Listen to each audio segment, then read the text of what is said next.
નમસ્કાર દર્શક મિત્રો, હું પ્રીતિ સનાન્સે સિટી ન્યૂઝમાં આપ સૌનું સ્વાગત કરું છું। સમાચારોની શરૂઆત કરતા પહેલા એક નજર આજના મુખ્ય સમાચારો પર।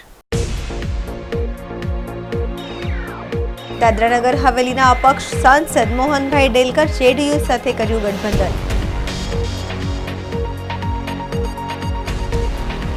આદિવાસી યુવક અને યુવતીઓ માટે નિઃશુલ્ક પ્રી મિલિટરી ટ્રેનિંગનો પ્રારંભ। દાભેલ ગ્રામ પંચાયત સમરસ કરવા માટે બેઠકનું આયોજન કરવામાં આવ્યું।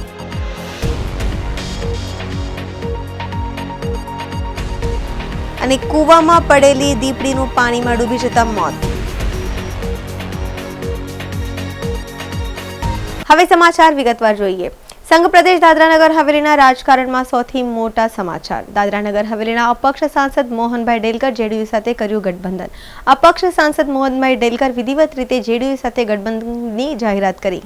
મોહન ડેલકર 7 ટર્મ સુધી દાદરાનગર હવેલીના સાંસદ રહી ચૂક્યા છે। ડેલકર અગાઉ પણ અપક્ષ અને કોંગ્રેસમાંથી છૂટાઈ અને સાંસદ બન્યા હતા। મોહન ડેલકર ગત લોકસભાની ચૂંટણી અગાઉ દાદરાનગર હવેલીના કોંગ્રેસના પ્રદેશ પ્રમુખ તરીકે રાજીનામું આપી કોંગ્રેસ છોડી અપક્ષ ચૂંટણી લડ્યા હતા। મોહન ડેલકર જેડીયુ સાથે ગઠબંધન કરતા પ્રદેશના રાજકારણમાં ખળબળાટ મચી જવા પામી છે।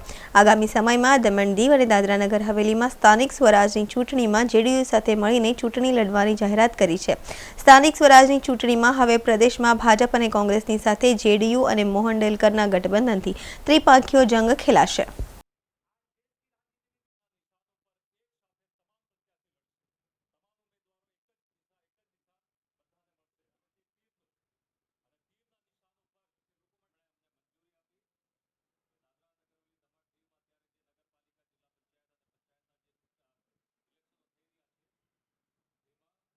बिल्कुल ही हमें निर्णय ले लीधो है कि जनता दल यू दादरानगर हवेली दमण दीव मारी साथे प्रदेश प्रमुख धर्मेशभाई पण छे अने अमे परमिशन अमने मळी गई है।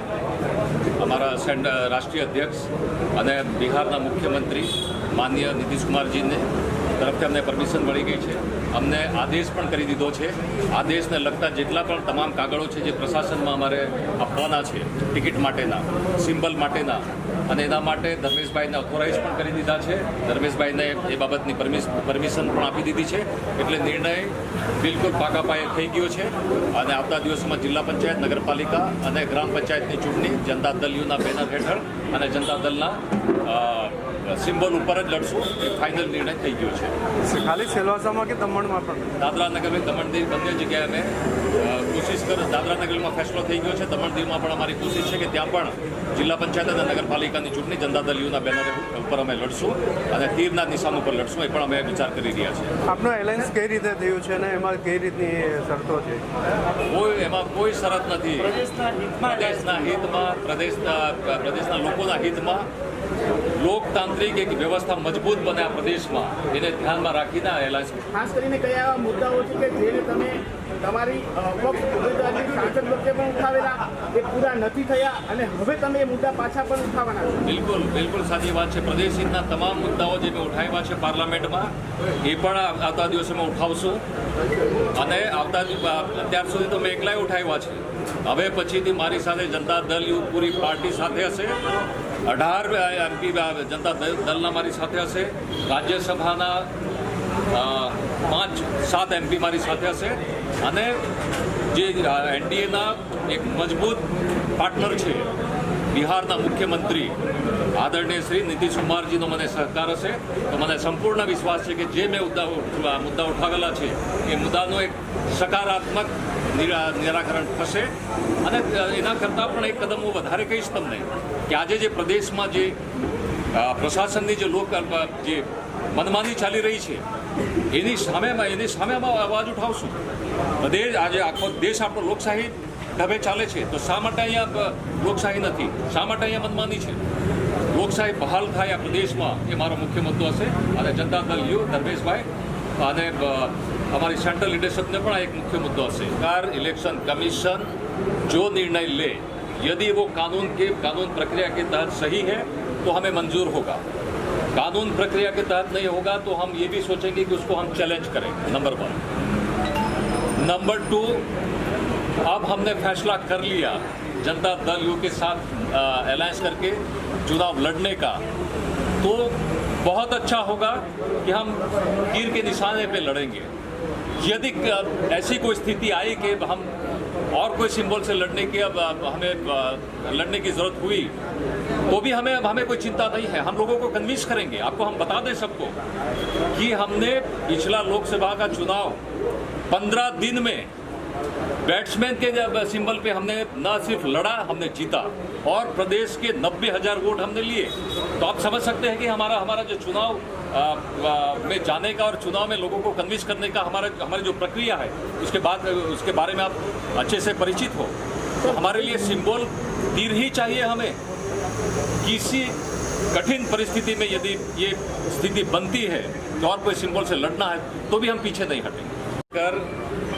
ने यह स्टेटमेंट दिया था कि मैं समस्या समाप्त करके कोई निर्णय लूंगा और वो चाहे रिजिग्नेशन भी देना पड़े तो मैं दे दूंगा। मुझे कोई सत्ता का मोह नहीं है, पद का मोह नहीं है। मैं तो लोगों के लिए जीतता हूँ, लोगों के लिए चुनाव लड़ता हूँ। यदि मैं लोगों की समस्या हल नहीं कर पाऊँ तो यह पद मेरे लिए किस काम का? उसको सोच के मैंने स्टेटमेंट दिया था। यदि समस्या वही की वही है, प्रशासन की मनमानी वही की वही है, लोग परेशान हैं, तो क्या मैं मैदान छोड़ के चला जाऊं? फिर हमारे प्रदेश के लोग कहाँ जाएंगे, किसके पास जाएंगे? लोग मुझे ऐसा कहेंगे कि मोहन डेलकर ने हमारे साथ विश्वासघात कर दिया और हमें तकलीफ में छोड़ करके वो चले गए। ऐसा काम तो मैं नहीं कर सकता हूँ। मैं भी वह व्यक्ति का बेटा हूँ जो इस प्रदेश के स्वतंत्र सेनानी थे और प्रदेश के प्रथम MP थे रूपजी भाई डेलकर, उसका मैं बेटा हूँ। मेरा संस्कार है कि मैं जो विश्वास देता हूं, जो लोगों को वादा करता हूं, निभाने की भरपूर कोशिश करता हूं, अंत तक मैं संघर्ष करता हूं। ये मेरे पिताजी का मेरा संस्कार है। तो मैं मैदान छोड़ने वाला नहीं हूं, ये आप समझ लीजिए। मैं आपके द्वारा लोगों को भी बताने वाला हूं। हाँ, समय आएगा छोड़ के चला जाऊंगा, लेकिन लोगों के लिए लोगों की समस्या हल करके जाऊंगा। आधा मैदान छोड़ के नहीं जाऊंगा। मुझे पद का कोई मोह नहीं है। ये तो मेरी 7वीं टर्म है। लोगों ने मुझे 6 बार MP 7वीं बार बना दिया। मुझे पद से कोई पद लेके चिपक के बैठो ऐसा व्यक्ति नहीं हूँ मैं। सर, जनता के बीच रमन भाई ने वो प्रधानमंत्री आवास योजना में तो हमारे प्रमुख ने आवाज इसलिए उठाई कि वहाँ यदि गलत प्रक्रिया हुई है, ठेके दिए गए हैं, ठेकेदार को लाया गया है, करप्शन का वहाँ देखने को मिला है, इस बात को लेकर उन्होंने आवाज उठाई। उन्होंने ये कहा कि भारत सरकार की जो गाइडलाइन है कि सीधा जो बेनिफिशियरी है उसके खाते में पैसे जाने चाहिए और वही खर्चा करे और वही घर बनाए। तो फिर ठेके देने की बात कहाँ आई? क्यों ठेके दिए गए? क्यों ठेकेदार को काम दिया गया? वो गलत प्रक्रिया हुई थी, उसके बारे में रमन भाई ने आवाज उठाई है। तो हम तो लोगों के बीच में ये कहने जाएंगे कि गलत प्रक्रिया की और ठेकेदार को बीच में रखा है। तो वो तो प्रशासन का फैसला था और प्रशासन के फैसले के सामने रमन भाई ने आवाज उठाई थी। सर, कौन से मुद्दों से जनता के बीच में जाएंगे? कोई अहम मुद्दा मैंने बोल दिया। માજી સૈનિક સેવા ફાઉન્ડેશન દ્વારા ઇન્ડિયન આર્મી અને એરફોર્સની રેલવે ફોર્સ જેવી અનેક ભારતીય સેવામાં નોકરી લઈ કારકિર્દી બનાવવા ઈચ્છતા વિદ્યાર્થીઓ માટે નિઃશુલ્ક પ્રી મિલિટરી ટ્રેનિંગનો પ્રારંભ કરવામાં આવ્યો। માજી સૈનિક સેવા ફાઉન્ડેશન દ્વારા ઇન્ડિયન આર્મી અને એરફોર્સની રેલવે ફોર્સ જેવી અનેક ભારતીય સેવામાં નોકરી લઈ કારકિર્દ બનાવવા ઈચ્છતા વિદ્યાર્થીઓ માટે નિઃશુલ્ક પ્રી મિલિટરી ટ્રેનિંગનો પ્રારંભ કરવામાં આવ્યો, જેમાં કુલ 439 જેટલા વિદ્યાર્થીઓ આ શારીરિક ટ્રેનિંગ મેળવી રહ્યા છે। આજે માંડવા ખાતે એક વિશેષ કાર્યક્રમનું આયોજન કરવામાં આવ્યું હતું, જેમાં પધારેલા મહેમાનો દ્વારા આ વિદ્યાર્થીઓને પ્રોત્સાહન આપવામાં આવ્યું હતું। મહત્વનું છે કે કપરાડા જેવા અંતરિયાળ તાલુકામાં આદિવાસી સમાજના વિદ્યાર્થીઓને રોજગારી મળી રહે અને તેઓ પોતે સરકારી નોકરી મેળવી પગભર થાય અને દેશની સેવા કરી શકે એવા ઉમદા હેતુથી માજી સૈનિક સેવા ફાઉન્ડેશન દ્વારા મિલિટરી ટ્રેનિંગનો પ્રારંભ કરવામાં આવ્યો છે। માજી સૈનિક સેવા ફાઉન્ડેશન વલસાડ દ્વારા કપરાડા તાલુકાના માંડવા વડદેવી ખાતે આવેલા ખુલ્લા મેદાન ઉપર ગત તારીખ 5/10/2020ના રોજથી દેશની સેવા કરવા ઈચ્છતા વિદ્યાર્થીઓ માટે તેમજ મિલિટરી, આર્મી, નેવી, એરફોર્સ જેવી જગ્યાઓ પર નોકરી મેળવી પોતાની કારકિર્દ મેળવવા ઈચ્છતા આદિવાસી સમાજના વિદ્યાર્થીઓ માટે માજી સૈનિક સેવા ફાઉન્ડેશન દ્વારા નિઃશુલ્ક શારીરિક ટ્રેનિંગનું આયોજન કરવામાં આવ્યું છે। 1 મહિના સુધી આપવામાં આવતી આ ટ્રેનિંગમાં ભાગ લેનારા તમામ યુવક યુવતીઓને આર્મીમાં જોડાવા સમયે આપવામાં આવતી તમામ ફિઝિકલ ટ્રેનિંગ આપવામાં આવશે. આજે એક વિશેષ કાર્યક્રમનું આયોજન કરવામાં આવ્યું હતું, જેમાં મુખ્ય મહેમાન તરીકે BN જોશી તેમજ ભરૂચના કલેક્ટર પ્રિતેશ પટેલ, ડોક્ટર રમનભાઈ તેમજ હસમુખભાઈ પટેલ સહિત અનેક અગ્રણીઓએ માજી સૈનિક સેવા ફાઉન્ડેશન દ્વારા શરૂ કરવામાં આવેલા કપરાડા જેવા અંતરિયાળ વિસ્તારમાં આ સેવાકીય પ્રવૃત્તિને બિરદાવી હતી તેમજ આગામી દિવસોમાં પણ કામગીરીને પ્રોત્સાહન આપવા માટે સહયોગ આપવાનો નિર્ણય પણ કર્યો હતો. માજી સૈનિક ફાઉન્ડેશનના માધ્યમ હેઠળ આજે માંડવા ખાતે જે ભરતી મેળા માટે અને તાલીમ માટે જે કાર્યક્રમ થયો તેમાં આશરે 250થી 300 યુવક અને યુવતીઓનો આ 5 દિવસનો તાલીમ વર્ગ અને એમાં આ વિસ્તારના માજી સૈનિકો અને સમાજસેવી ભાઈ બહેનોએ જે સેવા આપી છે એ અદ્વિતીય છે. આપણે જાણીએ છીએ કે આદિવાસી વિસ્તારના યુવક યુવતીઓમાં કેટલી તાકાત છે એનો પરચો આજે આ 5 દિવસની તાલીમમાંથી અમને જોવા મળ્યો છે. ખૂબ તરબરાટ છે. દેશની રક્ષા, સેવા અને વ્યસનમુક્ત જીવન જીવવા માટે આ યુવાનો તત્પર છે અને એને માજી સૈનિકો આ પ્રકારની તાલીમ આપી રહ્યા છે. મારી સાથે વાપીના હસમુખભાઈ, ડૉક્ટર રમણભાઈ અને બીજા અનેક મહાનુભાવો અહીંયા ઉપસ્થિત હતા. માજી આપણા વર્તમાન ડેપ્યુટી કલેક્ટર આ વિસ્તારના તેઓ પણ ઉપસ્થિત હતા. ત્યારે આ બાળકોને ઇન્સ્પિરેશન મળે તેને માટે આ કાર્યક્રમ થયો. હું અપેક્ષા રાખું કે આ યુવકો એ માત્ર પોતાનું નહીં પણ સર્વના હિતમાં આગળ વધે અને દેશ સેવામાં આગળ વધે અને વ્યસનમુક્ત જીવન જીવે એવી ભાવના વ્યક્ત કરું છું. ભારત માતાની જય. વલસાડ જિલ્લા માજી સૈનિક સેવા ફાઉન્ડેશનનો પ્રમુખ શ્રી નવીનભાઈ મારું નામ છે અને વલસાડ જિલ્લા માજી સૈનિક તરફથી 5300 જેટલા મેં રજિસ્ટ્રેશન કર્યા છે અને હાલ અત્યારે 703 જેટલા છોકરાઓ ટ્રેનિંગ લઈ રહ્યા છે અને ત્યારબાદ આ 3 ગ્રાઉન્ડની અંદર કોવિડ-19 ધ્યાને રાખી સરકારશ્રીનું પાલન કરતે હુએ, સેનિટાઈઝ કરતે હુએ આ છોકરાઓને 3 ગ્રાઉન્ડમાં અમે ઉતાર્યા છે અને 3 ગ્રાઉન્ડની અંદર આજે છોકરાઓ ટ્રેનિંગ લઈ રહ્યા છે અને એ છોકરાઓ આવનાર દિવસમાં આદિવાસી એરિયાની અંદર છોકરાઓ ભરતી થાય. આર્મી, નેવી, એરફોર્સ, પોલીસની અંદર આવનાર દિવસોમાં એ ટ્રેનિંગની અંદર ઘણા છોકરાઓ એ ભરતી થાય એ અમારું મકસદ છે માજી સૈનિક સેવા ફાઉન્ડેશનનું. અને ઓલ ગુજરાતના માજી સૈનિક સેવા ફાઉન્ડેશન આ લાઈન પર ઉતર્યા છે કે છોકરાઓને, તમામ છોકરાઓને ભરતી કરવાનું એ ટ્રેનિંગ આપી રહ્યા છે અમે ફ્રીમાં. એ બી કોઈ પૈસા વગર, પૈસા લેતા નથી. પ્રીતિ છે, હું પાનસથી આવું છું. અહીંયા ટ્રેનિંગ ચાલુ કરી છે તો અમને ફિઝિકલ રીતે, મેન્ટલી રીતે અમે લોકો ફિટ છે અને હું એમ કહેવા માગું છું દક્ષિણ ગુજરાતમાં ભણવામાં પણ બહુ જ નબળા છે અને અત્યારે અહીંયા ટ્રેનિંગ આપે છે તો બધાને એમ પેલું પ્રોત્સાહન કે મીન્સ કે અમે બી કંઈ બનીએ કે અમે બી એમ બોર્ડર પર જઈએ અને બધાની સેવા કરીએ એવી મારી તો ખુદની હું રક્ષાશક્તિ યુનિવર્સિટીમાં post graduation diploma industrial security ત્યાં એ લોકો બેઠા BSI, ASI અને કોન્સ્ટેબલમાં બેઠા ડિસ્ટિંક્શન હોય તો 15 માર્ક ઉમેરે છે અને NCC હોય તો 5 માર્ક ઉમેરે છે. તો ટ્રેનિંગ આપી સર લોકો બહુ સારી ટ્રેનિંગ આપે છે. સમાચારોમાં સમય છે નાનકડા વિરામનો. વિરામ બાદ આપ જોઈ શકશો દાભેલ ગ્રામ પંચાયત સમરસ કરવા માટે બેઠકનું આયોજન કરવામાં આવ્યું.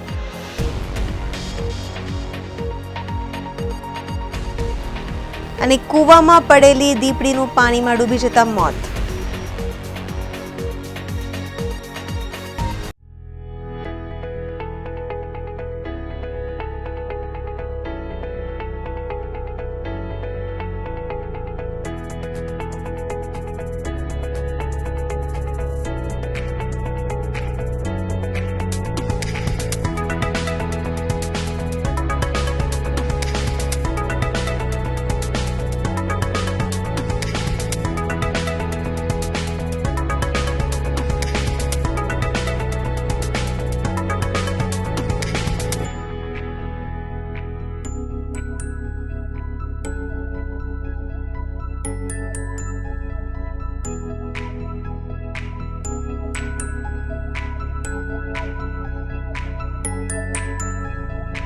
प्रिय ग्राहक, कार इंजन डेटॉक्स आपकी कार की देखभाल करने के लिए यहाँ है। हम आपकी कार को गहरी सफाई देते हैं। हम इंजन से कार्बन निकाल रहे हैं। यदि आप अपनी कार में माइलेज, पिकअप और कंपन की समस्या का सामना कर रहे हैं तो बिना किसी संकोच के हमसे संपर्क करें।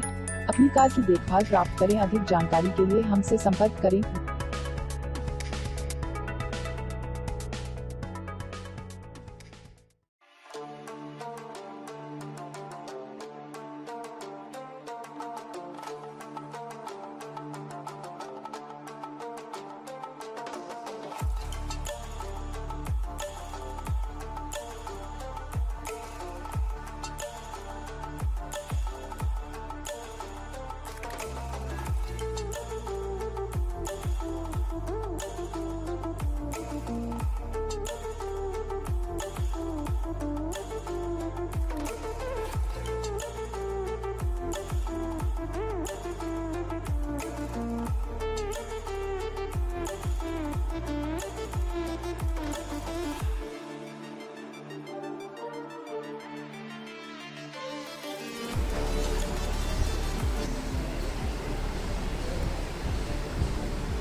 વિરામ બાદ આપનું સ્વાગત છે।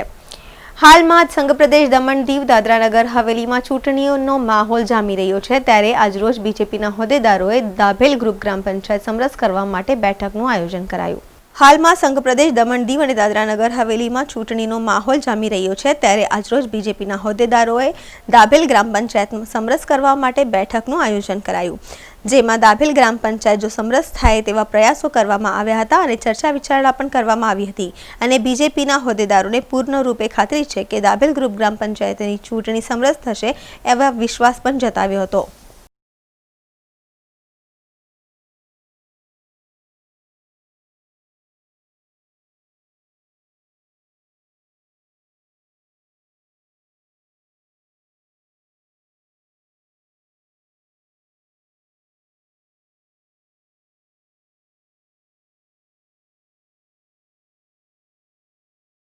आज की ये बैठक भारतीय जनता पार्टी की तरफ से सोमनाथ मंडल की रखी गई थी। सोमनाथ पंचायत में सभी पंचायत के लोग यहाँ उपस्थित थे, गणमान्य व्यक्ति। मेरे साथ मेरे प्रभारी महेश भाई को नियुक्त किया गया है प्रभारी के तौर पर, तो हम लोग यहाँ पर आके बैठक हमने ली है और इस बैठक में अच्छा रहा है। सभी पंचायत के लोग ये चाहते हैं कि हमारे जो आदरणीय प्रशासक महोदय जी है, उनका जो विकास का एजेंडा चल रहा है, उस विकास के एजेंडे को आगे बढ़ाने के लिए ये समरस हो पंचायत और सभी मिलजुल कर इस पंचायत का डेवलपमेंट कैसे करें, उस हिसाब से हम पार्टी भारतीय जनता पार्टी सबसे रिक्वेस्ट कर रही है। हम हमारी विपक्ष से भी रिक्वेस्ट कर रहे हैं कि मिलकर हम इस बार समरस पंचायत करें। ऐसी हम लोग एक सोच लेके यहाँ पर आए थे और हमको आशा है, उम्मीद भी है कि ये जो हम सोच रहे हैं वो परिपूर्ण होगी और मेरे ख्याल से दाभेल की चारों पंचायत समरस होगी। ऐसी हमें रतन भाई एक भीड़ कार्यकर्ता है, बड़े पॉलिटिशियन है, वो पॉलिटिकली बयान जो देते हैं उसमें सबको बांध देते हैं, तो उनका जो बयान था वो पॉलिटिकली बांधने वाला बयान था। वो मुमकिन मेरे ख्याल से शायद नहीं हो सकता है, क्योंकि देखिए भारतीय जनता पार्टी की सिस्टम है। भारतीय जनता पार्टी का जो भी कैंडिडेट लड़ेगा वो बूथ से लेकर बूथ से लेकर मंडल और मंडल से लेकर जिला, जिला से लेकर प्रदेश टीम में कहीं ना कहीं वो भारतीय जनता पार्टी का कार्यकर्ता हो। तो भारतीय जनता पार्टी का कार्यकर्ता तो चुनाव लड़ेगा ही। तो इसका ये मतलब ही नहीं होता है कि भारतीय जनता पार्टी का कार्यकर्ता नहीं होना चाहिए, ये नहीं होना चाहिए। ये थोड़ी पॉलिटिकली वेव में बात हो जाती है। अगर हमको दमन दीव का विकास देखना है, हमें चुनाव अगर नहीं करवाने हैं, हमें इस गांव में शांति चाहिए, तो हमें बैठ मिलकर एक समरस पंचायत करनी है। इसके लिए ये सिंबल तो है ही नहीं पंचायत में। पंचायत और ग्राम पंचायत के सभ्य के लिए जो सदस्य होते हैं उनके लिए सिंबल नहीं है। तो उसके लिए गांव में ही लोग बैठकर सरपंच का चुनाव करें, ऐसी व्यवस्था हमारे आदरणीय प्रशासक जी ने रखी है। तो सबको मिलकर ये करनी चाहिए। और मुझे आशा है कि हमारे वरिष्ठ नवीन भाई पटेल ने बताया कि हम लोग चारों पंचायत बैठकर हम सभी लोगों को बैठाकर इसमें हम लोग चर्चा करने वाले हैं और एक अच्छा रास्ता निकलेगा। સંઘ પ્રદેશની જનતા માટે આજે ખુશીનો અવસર છે. ઘોઘલા બીચને આંતરરાષ્ટ્રીય રીતે પ્રતિષ્ઠિત તેવા બ્લુ ફ્લેગથી સન્માનિત કરવામાં આવ્યો. સંઘ પ્રદેશની જનતા માટે આજે ખુશીનો અવસર છે. ઘોઘલા બીચને આંતરરાષ્ટ્રીય રીતે પ્રતિષ્ઠિત તેવા બ્લુ ફ્લેગથી સન્માનિત કરવામાં આવ્યા છે. બ્લુ ફ્લેગ વિશ્વનું પ્રતિષ્ઠિત ઇકો લેબલ છે, જે શ્રેષ્ઠ સુવિધાવાળા બીચને આંતરરાષ્ટ્રીય સ્તરે આપવામાં આવે છે. ત્યારે ઘોઘલા બીચને બ્લુ ફ્લેગ મળવાથી તેની આંતરરાષ્ટ્રીય ખ્યાતિ વધી છે. આવનારા સમયમાં આનાથી પર્યટન ઉદ્યોગને મોટો લાભ મળશે.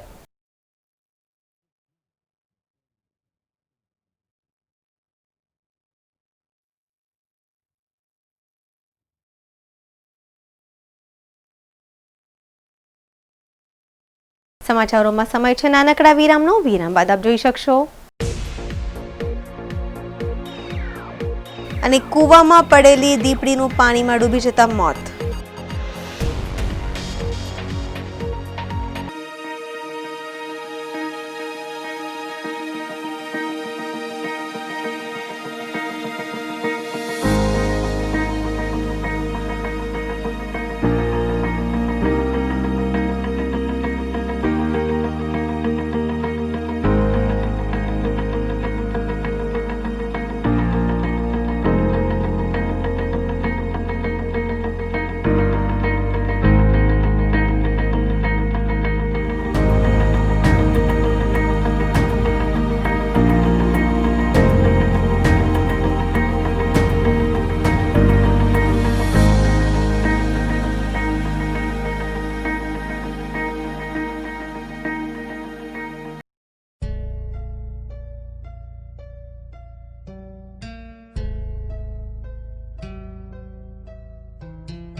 વિરામ બાદ ફરી આપનું સ્વાગત છે.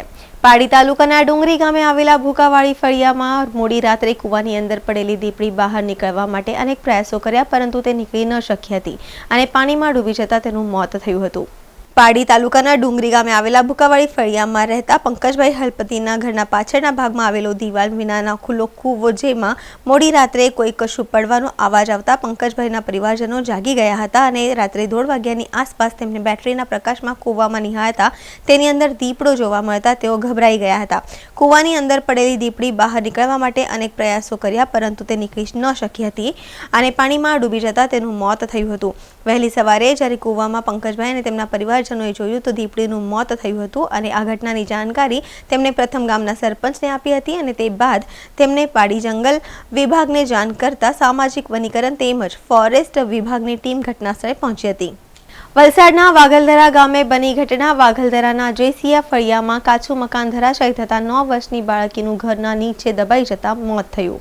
વલસાડના વાઘલધરા ગામે બની ઘટના. વાઘલધરાના જેસિયા ફળિયામાં કાચું મકાન ધરાશાયી થતા 9 વર્ષની બાળકીનું ઘર નીચે દબાઈ જતા થયું કરુણ મોત. ત્યારે માતા અને એક પુત્રી ઘાયલ થતા તેને હોસ્પિટલ ખસેડવામાં આવી હતી.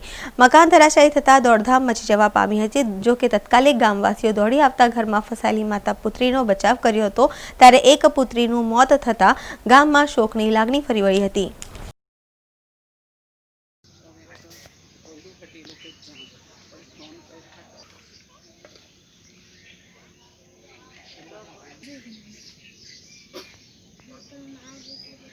સમાચાર પૂરા કરતા પહેલા એક નજર આજના મુખ્ય સમાચારો પર।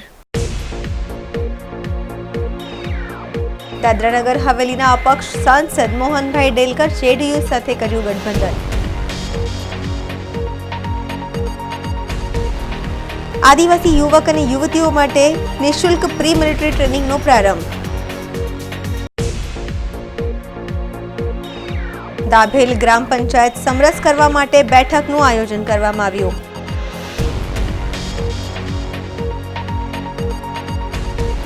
અને કૂવામાં પડેલી દીપડીનું પાણીમાં ડૂબી જતા મોત। તો આ હતા અત્યાર સુધીના સમાચાર। જોતા રહો સિટી ન્યૂઝ। નમસ્કાર।